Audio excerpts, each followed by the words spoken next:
Welcome to Live DAF, your online DAF Yomi Shir.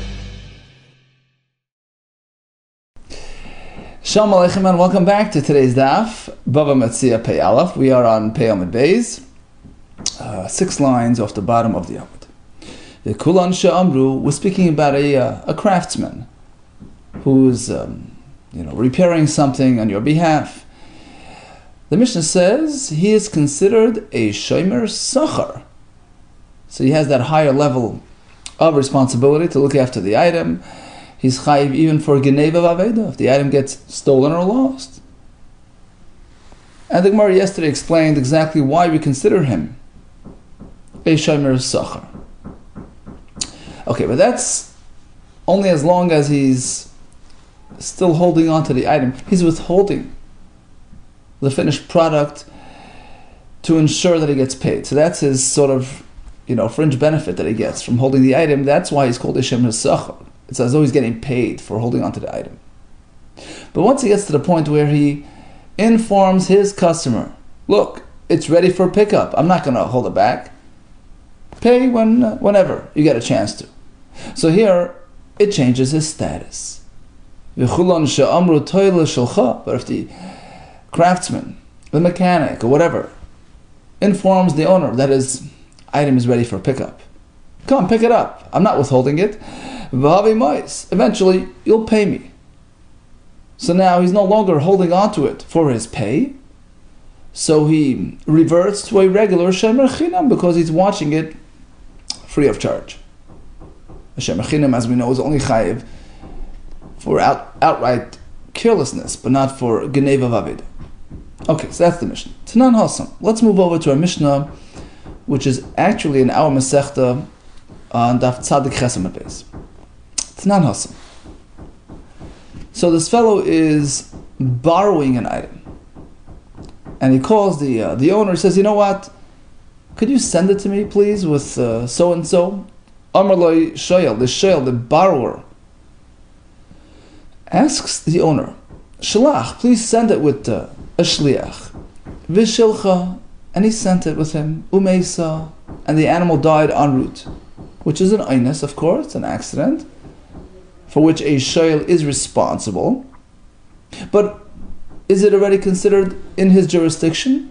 He never received a delivery, but it was given to an agent whom he appointed, right? The shoyel consented to that agent delivering the item. So the Mishnah says, yeah, he's chayiv. He assumes responsibility for that item. V'chein b'shah shemachzira. The same idea on the way back, when he's returning the item. So if the owner had no clue that the shoyel is sending back the item with a shaliach, so he never authorized that transfer, so the shoyel retains his achrayus, right? He's still responsible for the item until it actually gets back to the owner. Amar Rav from Bar Papa, Amar Rav Chisda, Lo yishanu. This only applies, Ella only she'echzira, when the borrower returned the item b'toichimei she'ilasa, within that allotted time period. He borrowed it for 30 days. It was still within that period. So here we say the she'ela, the she'ela term, right? The term of borrowing did not conclude until it gets back to the owner. But let's say the 30-day borrowing period is up, and now he's sending it back. So even if it's still sitting in the house of the shoyel, he's pater. Because if something happens at this point, I'm no longer a shoyel. I'm done borrowing it. That's a big chiddush, right? Even though it's still sitting in his house. But the yemei she'ela, the borrowing period is up. And so are his responsibilities. Okay, so he's no longer considered a shoyel who has very broad responsibilities. He's chayvim for einus. He doesn't have that status anymore. Here comes a kasha from our Mishnah, with the uman in possession of this item that he crafted or that he repaired for you. Mosiv Rav Nachman Rav Papa v'chulon. In all these situations, all these craftsmen she'amru, let's say they informed the owner as follows. Sent him a message. You're free to pick up your item, and eventually you'll pay me for it. I am no longer holding back the item for payment. So shemer chinam. So that downgrades his status from a shemer sachar, where he has benefit from the item, to a shemer chinam, where he doesn't, because he's not holding on to it for his pay. Right? So he's watching it for free. That's the Mishnah. Let's make an inference in the Mishnah. Suppose he didn't say it this way. He just informed the owner that he's done. Hagemartiv. Let's say he said, okay, I'm done. So he made the owner aware of the fact that the job was finished, right? What's the halacha there? Shemer Sachar. He's still considered Shemer Sachar. He maintains his earlier status. We don't say, well, time's up, status is up. That's a kasha. Because by Shoyel, Rav Chizda just told us, time is up, status is up. So that's incorrect. Let's not make such a diuk. Mishnah says, if he tells him, come pick it up and pay me later, he's a shemer chinam. But let's say, he told him, until you pay, you're not getting it. First pay and then pick it up. I'm holding on to it to ensure that I get paid. Now he's a shemer sacha, because he's getting some sort of residual benefit by being in possession of this item. Okay, so instead of making that diuk, which indicates that it's an automatic expiry, no, it's not. Right? Instead of making a diuk, hagmartiv shemer sacha, that even though the term expired, he still maintains his status. No, perhaps that's not true. Once the term expires, the status expires. The only time he's a shemer sacha is if he stipulates, look, I am still retaining possession in order to get paid. Says the Gemara, aval gemartiv. But suppose he simply informed him that he completed the job without elaborating further. What would be the halacha in that case? Everything expires, including the status, right? What's the halacha? Shemer chinam. He simply reverts to a regular shemer. Is that true? In line with the halacha that we said by Shayel? Yeah, if that's the case. So when the Mishnah was looking for an example of a shemer chinam, Adatani v'chulon she'amru toila shalcha v'avimoy shemer chinam, went to a case where the fellow sends him an email, look, you're free to pick it up and pay me later. Then he's a shemer chinam, because he stipulates that he's not holding it up for pay. That's the only case you have a shemer chinam. We could have spoken about a more simple case, where he didn't inform to this extent. He just said, look, I'm done. And then automatically, if it's done, then his status is expired as well. The Mishnah should have informed us a case of gemartiv. Look, I'm done the work. Stop, period. There, it all expires. There he's just a shemer chinam. V'koshken, and certainly if he clearly stipulated that he's letting go of the item and not holding it up for the pay. V'koshken tol shalcha, certainly if he would say clearly, pick it up and then pay me later, of course it's a shemer chinam. So if it's true, why didn't the Mishnah say it this way? Answers the Gemara, you're right. The Mishnah could have said gemartiv is a shemer chinam, because once he's done his job, automatically his status expires. The reason why the Mishnah focused on Torah Shalcha is strichele to teach us a point. Perhaps I would think shemer chinam namali havi. Look, if you went to that extent, here, come pick it up, not holding it up. Perhaps it's not even a shemer chinam. I'm alleviating myself, I'm freeing myself of all responsibilities to your item. That's what I would think. He's fully free. Kamash, well, no, the point of the Mishnah is that he meant to say, look, I'm not holding it up until you pay me, right? I'm not going to withhold the item, but I'm still willing to look after it. I'm still a shemer chinam. That's the point of the Mishnah. So bottom line, Rav Chizda tells us a chiddush. Once the borrowing terms right? The zman of the she'ela, the term of that loan, concludes, so that does his status, despite the fact that the item is still in his possession. And likewise in the Mishnah, we're positing that the same halach would apply to a craftsman, as long as he informs the owner that he's done his job, his status changes from a shemer sachar to a shemer chinam. There was another version of this discussion. Actually, I want to bring a raya. In the earlier version, we had a kasha from the Mishnah on Rav Chizda. I want to bring a raya from our Mishnah to Rav Chizda, that once the job is done, your status changes. Right? If the craftsman tells him to come pick up his item and then pay later, he has a din of a shemer chinam. My love, let's assume who adin gmartiv, the same halach would apply if he simply tells him that he's done his work. That allows us to downgrade him to a shemer chinam. And that's consistent with Rav Chizda, who applies the same idea by a shoyel, by a borrower. Loi, says the Gemara, loi tol shalcha shani.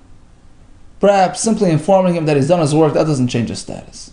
He still retains his earlier responsibilities. Here it's different, because he told him, look, come pick it up. It's ready to go. That's why he loses his status.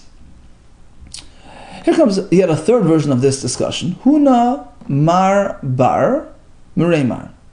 That was his name. Huna mar, the son of Meremar. Kamei de Ravina Rami mastis nadadi. He presented a contradiction between the two Mishnahs in front of Ravina. Okay, so he presented it to Ravina Mishani, and he had to answer as well. What's the kasha? What's the seeming contradiction? Tana. We start from our Mishnah. The craftsman informs him that the item is ready for pickup, you're free to pick it up and pay me later. He's no longer holding on to it for his pay. He's a shemer chinam. What? In the Gemara, we're assuming same exact would apply by just telling him it's done, it's ready to go. Why? Because when you've done your job, your status expires. Minhu. We have a kasha from the Mishnah, which says Amar lo yishayel shlach. So the fellow is borrowing, and he says to the owner, send it with a shliach b'shilcha. He sent it with a shliach, and it died along the road. Umeisa chayav, the shayel is responsible because he assumed responsibility. V'chem b'shar shemachzira, and the same exact applies on the way back. So until the owner clearly authorizes this agent to pick it up on his behalf, the shayel is responsible. And the Gemara at this point figures that this holds true despite the fact that he finished his rental period, his borrowing period. He still retains that responsibility towards the item, towards the owner. And that's a contradiction to our Mishnah, which seems to say that it's not so. Once the craftsman is done, so are his responsibilities. On this we have a teretz, Amar Rafram, Bar Papa, Amar Rav Chizda. So basically it's the same concept, just being packaged differently. He comes and he answers, well, it depends. At what point we're speaking? When do we say the shayel is responsible? When it's still within the mei she'ela. But if it's already past, 30 days, he's done with that borrowing, then he's pater. Why? Because once he finishes the use of the item, so likewise his status expires as well. He is no longer responsible as a shayel. Okay, so bottom line, we have a chiddush, gewaldige chiddush. You borrow an item for a week's over, you're no longer a shayel, with all the consequences of a shayel. That's Rav Chizda's chiddush. We had a kasha from the Mishnah, we tried to have a raya from the Mishnah, etc. Now comes a shayel. So what is he? He's not a shayel, right? Who is chayiv even for oines. Patur mi shayel. But is he still chayev v'chayev k'shemer sachar. Right? There are different levels of responsibility, right? Shemer chinam is the lowest. He's only chayev for pshia, for outright negligence. Shemer sachar is chayev even for he's responsible even to protect it from geneva v'aveda. A shoyl is chayev even for oines. So we say this fellow, once the she'ela expires, he's no longer on the top level. But does he go all the way down to a shemer chinam with minimal responsibilities, or does he stay somewhere in the middle like a shemer sachar? Ibaylu pater mishayel v'chayev k'shemer sachar, or idil m'shemer sachar nam elihavi, or perhaps not. He's just a shemer chinam. Amar HaMeimer Mistavra. You know what? I think pater mishayel v'chayev k'shemer sachar. He's no longer a shayel, but he's still a shemer sachar. You know why? He feels gratitude to the owner who lent him the item. Since he had a no, he was allowed to use it until now. Mehana. So he's willing to submit himself to a higher level of responsibility, like a shemer sachar, until it gets back to the owner's house. We're going to prove this point from a brisa, from a similar case, that a fellow, out of gratitude, will take on more responsibilities than he really is required to do. This fellow approaches a store, a merchant, and picks up some utensils, some jewelry, to send it to his in-laws as a gift to his future wife. Now he's not sure whether they're going to like it, whether they're going to accept it or send it back. So he tells the merchant, look, if they accept it, they like it, I'll pay you in full. Okay, so it's conditional upon their approval. If they reject it, they send it back, I'll pay you a bit. Tevas hana means like for the favor aspect, meaning he gets some sort of, he gets hana. Rashi says, "Sheachziku li toiva." Right? It puts me in a good light. That I'm a fine fellow, a generous chasan. So that much hana, that much I'll pay you, a token amount. Okay, so either in full or a token amount. What happened? V'nansu, the item disappeared. It was an accident. Oines. Who's responsible? It depends when it happened. Ba'alicha, if it occurred on the way to the in-laws, and Rashi explains, at this point, it's as though he purchased it. Right? Because there's a chance that they're going to accept it, they're going to receive it, and it's going to stay there. So it's like he purchased it. Because he had already set a price, a value. So it's like a purchased item, and he's fully responsible. The chasan is. But on the way back, if they didn't like the item, and they sent it back, so he's pater because it's an oines. And he's not a shayel who's chayav for oines. He is an eishes sachar, which means he does carry minimal responsibilities like a shemer sachar, because he's getting something from this whole deal. Rashi says the fact is he impressed them and he has that personal benefit. So he is willing, and that's the point that the Gemara is bringing out. He's willing to submit himself to some higher form of achrayus, of responsibility, because he has anah from it. So he feels a reciprocatory, responsibility, mahana. And that supports our point. That likewise, when a shayel, a person borrows an item, and he's done borrowing, but he still holds on to it to a certain extent, he's still looking after it, he's willing to guard it out of, a sense of gratitude to the owner. Says the Gemara, Al-Gavra, there's a story about a person who's Zavan Leicham El-Chavrei. So he sold a donkey to his friend. And this friend was an agent. He was a dealer, going to take the donkey to another town to try to sell it. Amalei, he says, look, I'm going to travel with the donkey to New York. If I manage to sell it there, mutter, fine. So we have a deal. I'm buying it off you. Done. Otherwise, if I don't find a buyer in New York, I'll return it to you. Okay? So we have that agreement. I'm buying it on consignment, pending, a successful sale at my destination. Azal, he traveled all the way to the other town, plays Davna. He wasn't able to sell it. So he's coming back. But on his way back, there was an oinus, and the animal died or whatever. Also, Rav Nachman, so he approaches Rav Nachman. Do I have to pay for this? Chive, he required him to pay. Even though it was already on his return trip. He's chayiv for oinus. So on the way there, I understand. Because the agent assumes full responsibility. It's in his possession. It's like he purchased it. Because he has the ability to take it and sell it further. It's totally his.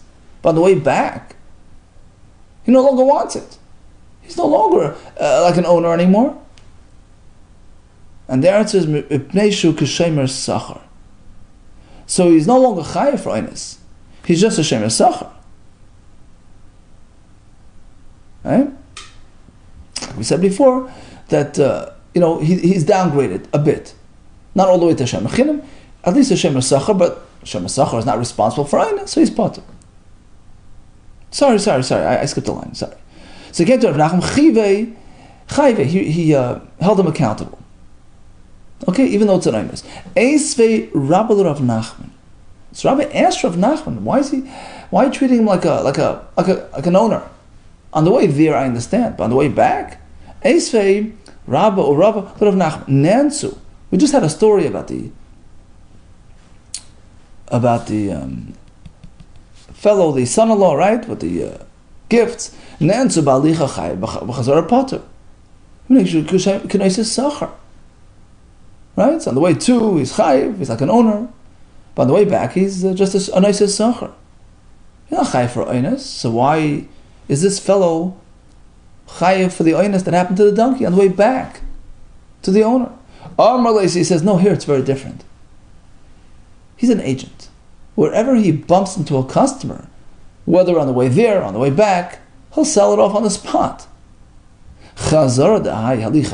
This fellow's return trip is like the go-to trip. Why? My timer. Svaro. It's a simple svarat logic.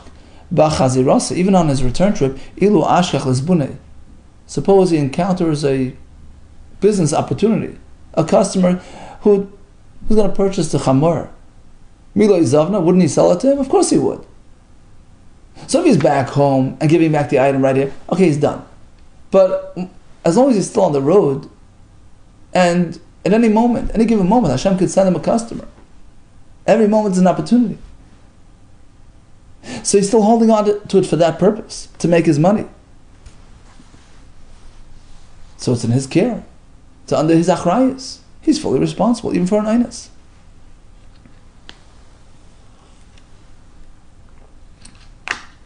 Okay, now the Mishnah says, Shmar li ve'esh malacha shemer sachar. Right, so just recap this Gemara, right? We have the fellow who was a shoyel, who loses his shoyel status, but he still retains his shemer sachar status. Why? Hoyel v'nene mahane. Shmar li ve'esh malacha shemer sachar. Okay, could you watch my car? I'll watch yours as well. So they're having some benefit from this whole deal. So it's called the shemer sachar. V'amai. But still, why are you responsible? Shmir b'balami. There's halacha. We're going to learn later the Masechta that if at that point when you started looking after the item, the owner of that item was working for you, was guarding your thing or whatever, right? That's called shmira b'balam. It's together with the owner. You're taking it together with the owner. That alleviates you of these responsibilities. So why is the Mishnah holding him responsible? In this case where the owner was serving the shomer. Shmar li v'esh malacha. I'll watch yours as long as you watch mine. So seemingly they both started at the same time. So when I started watching your item, you were working for me as well. That's called shmira b'balam. Shmira b'balami, and I'm not chayiv. Amar Papa, no, it didn't happen at the same time. The Amar Lei told him, Shmar li hayayim, v'eshmal machar. You watch my item today, and tomorrow I'll watch yours. So it didn't happen at the same time. It wasn't a simultaneous package.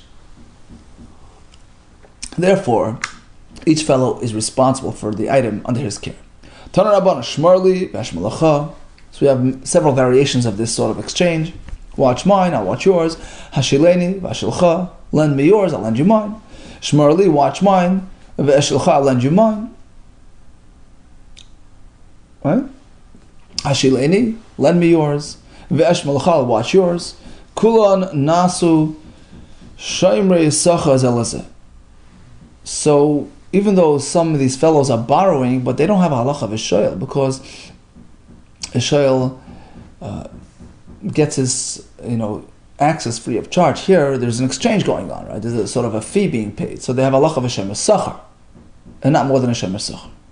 Asks the Gemara the same question, but if both owners are involved, so in the case where you're going to watch mine, I'm going to watch yours, I'm watching yours, but it's together with your serving mine, so that's called Shmir B'Ba'alim. I'm Pater. Amar Papa, the Amar Le Shmar Li'ayayim, V'eshmal Chalam Machar, same teretz, with different days.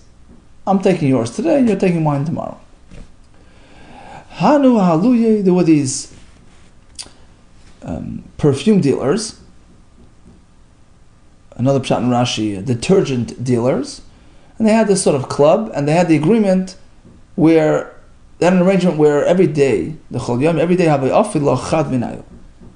One member would, bake bread for the whole crowd.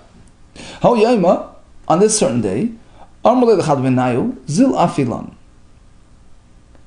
So the Gemara at this point figures it was his day. Sunday was Ruvain's day. Please, could you bake our bread for us? Sure. Amar Luz, he says, no problem, but do me a favor, naturally glimay. I have a jacket. I just want to, could you look after my jacket while I bake? At the by the time he got back, pashuba v'ignov.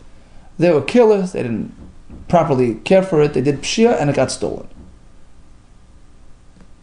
Okay, so we figured that they are shemer chinam. They're not really getting anything in exchange for this service because it was his day in any case. Right? He was just doing his job. He wasn't really giving them anything. It was a fair rotation. So they were just simply doing him a favor. A shemer chinam, who's typically chayav for pshia, right? And that's why they came to Rav Papa. Also came to Rav Papa chayvinu. He obligated them to pay. Amrle Rabbanan, the Rav Papa, the Rabbanan challenged Rav Papa. Amai, why they chayav pshia b'bailim? Who he? The fact is, he was serving them at the time, and that exempts him from any responsibilities called pshia b'bailim. Ichsiv, so he was embarrassed, he was stumped, he didn't have an answer. So it turns out, Igloi Milsa dahu shata shichra v'shchashasi. Turned out that when he gave them his jacket, at that point he hadn't yet started his baking job. He wanted to drink some beer. He had his morning beer.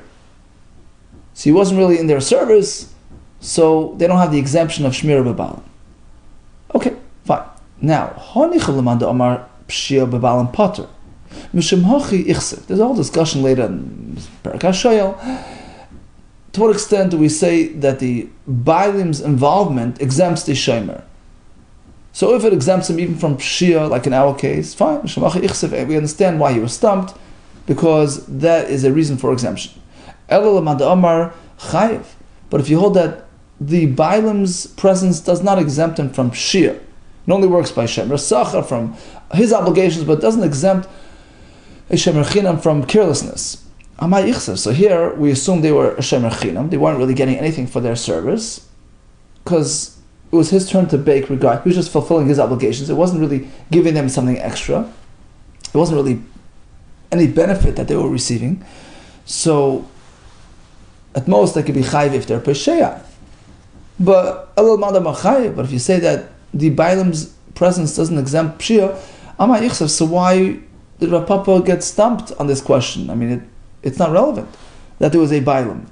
Ella rather, says the Gemara, we have to switch the story. How Yom Alav did they have? Actually, it was Monday. Sunday was his turn. Monday was not his turn. Varmalil the day, And they approached him, they asked him like this, Zil afilan at, could you please, bake today despite the fact that it's not yours? Could you fill in for somebody else?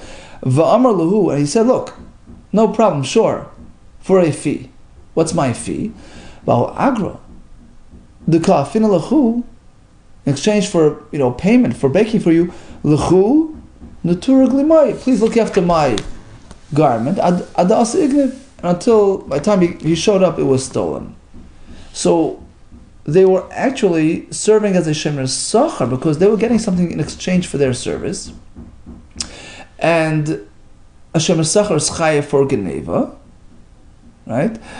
Also come to Rav Papa. So now they came to Rav Papa, chayvinu, he obligated them to pay. Amar Rabban Rav Papa. So here the Rabban responded, what do you mean? Hashmir Rabbailami. The fact is the owner was serving the shemer at the time, and that should exempt him from geneva v'aveda. Hashmir Rabbailami, he didn't have an answer. So it turns out that he was not really in their service yet. He wasn't yet baking his bread, he was drinking his morning beer. Okay. Here comes another story. Two fellows on the road. Two people that were traveling along the road. One was a tall fellow, one a short one. The tall one was on the donkey, and he had in his possession a linen garment, a thin garment. Gutza, as opposed to the short fellow, he was dressed in this heavy wool coat, and walking along by foot. Now, when they came to this river, and he was going to get his heavy coat wet, which makes it very difficult to walk across. So he decided to make a swap. Shakle lesarbele. He removed his wool coat. Put it on the donkey, walking along him. And took the other fellow's thin linen garment and covered himself with it, which makes it easier to get through the water. Turns out that the water swept away the sadin, dahu, that belonging to the the other fellow. The sadin. The Rava, so he comes to Rava Chiva. He obligated him to pay. You have to pay for the lost sadin. Amar the Rabban asked him, why? Am I she'elu abaylim? True, that Shimon, who was on foot, had borrowed the garment, but remember that Reuben on the donkey was serving Shimon at that point. He was looking after the wool garment, sitting on his donkey. So that should exempt Shimon from any responsibilities. Ichsiv, he was stumped without a response. Milsa, turns out that there was an additional twist to the story. That he didn't ask permission to borrow the garment off the donkey, and he didn't ask permission to put his garment on the donkey. So basically, the fellow on the donkey had no clue, and certainly was not serving Shimon, and therefore Shimon is just a plain, a shayel or maybe even a gazlan, and is fully responsible. There was a story about a person, so he rented his donkey to Shimon, and he warned him, keep away from any hazards. Chazi, take a look, be careful. Don't take that certain highway which is flooded. Don't go near Nahar Pekoid. There's always water there. He's going to slip and fall. Don't do that. Zil, rather, I'll give you an alternate route, a safer route. Go near Nourish. It's dry, no water there. And what did the fellow do? He went the wrong way. The animal died. Okay. So he had an accident and died. So when he comes back to the owner, Amar, he acknowledged, he says, look, it's true, I accept responsibility. I walked through the Nahar Pekoid area, but you should know, I was lucky. I had a lucky day. There was a dry spell and the road was clear. There's no water there. Rava says, look, so they came to Rava, Amalin, he said, you know what? Why would he have to lie? I mean, he could have just said, if he wanted, he could have lied. If he's really, we're not trusting him that there was no water, but you know what? He's lying, he could have lied better. Why do you have to say, why do you have to acknowledge that he went through Nahar Pekoid and claimed there was no water? If he wanted to lie, he could have lied a much cleaner lie. He could have said, I went through Narish, done deal. That's called a migu. He could have lied better. Apparently he's saying the truth. You have to believe him that there was no water at the time, and he's not chayiv. Amalei Abai responds, It's like going against Edom. We know for a fact that there's water in this highway. So all the arguments that you have, all these miguis, don't really, satisfy us. Because it's as though we have clear-cut testimony against his account, and he's responsible for the accident. Okay, the Mishnah says, Shmar li v'amar li hanach lefanai shemer chinam. Could you look after my animal? Sure, so the guy says, put it down over here. Hanach lefanai. Those words, hanach lefanai, place it before me. He's a shemer chinam. He has, some level of responsibility. Amar Rav Huna, what if he says, Amar le, he tells him, hanach lefanecha, put it down in front of you. Here, put it down before. That's not taking responsibility. He's nothing. He's not responsible at all. The question is, hanach stama. What if he says, put it down? He didn't say, put it down in front of me, or put it down in front of you. Put it down. How do we interpret that? Is he taking responsibility or not? Toshma. We're going to try to prove from the Mishnah. Shmar li v'amar hanach lefanai. Please, could you look after my item? Hanach lefanai, he says. Put it down in front of me. Mishnah says, he's a shemer chinam. Okay, because he said hanach lefanai. But let's say he wouldn't say the word lefanai. Hostama, just say hanach. Like Klum, he's not responsible at all. The Rabbah says the more you can't bring a riot from there. Med Amar Rav Huna. Hanach lefanecha. Hu de'eina le'shem mechinam le'shem esachar. The fact is, the Rav Huna told us that when the fellow says hanach lefanecha, it's the other extreme. Put it down in front of you. Then he's not responsible. Stama. Let's make a dig from there. That if you would have just said hanach, right, the word hanach, shemechinim havi, he's still a shemechinim. So basically, we have conflicting diyukim. Which way to go? Apparently, you can't bring a raya from these expressions, these halachas. We're not sure which way to go. But perhaps we can attach it to machlekes tanoim. How to treat the word hanach? Am I responsible or not? This is a Mishnah in Bava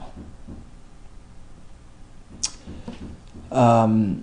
A fellow brought his equipment into his neighbor's yard, and the fellow's animal broke his equipment.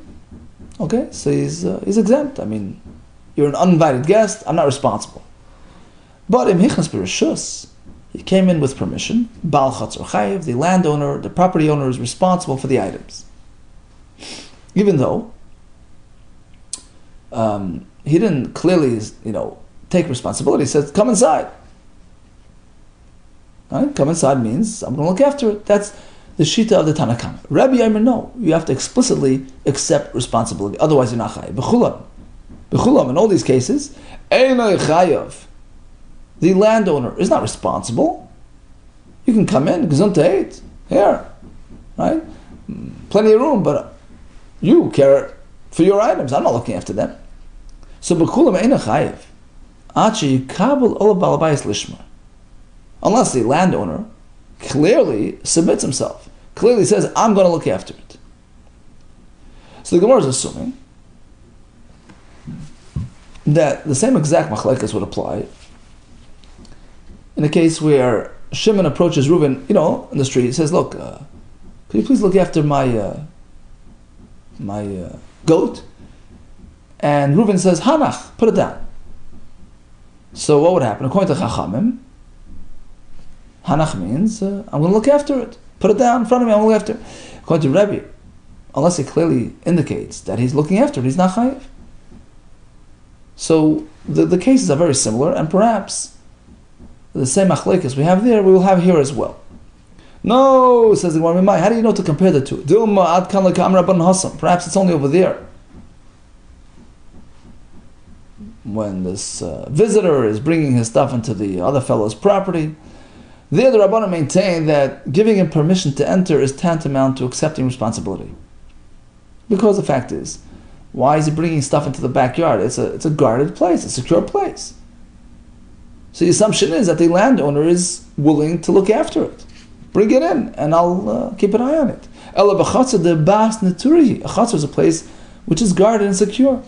And when he gave him the green light to come in, he meant to say, bring it in, and I'll keep an eye on it. I'll look after it. But here it's in the street. Love bar neturi. That's not a place that's guarded. It's not a secure place. So although he said put it down, he didn't mean I'm looking after it. Put it down. Anach v'tiv netar lach kamalei. Put it down and you look after it. I don't mind you put it next to me, but you look after it, right?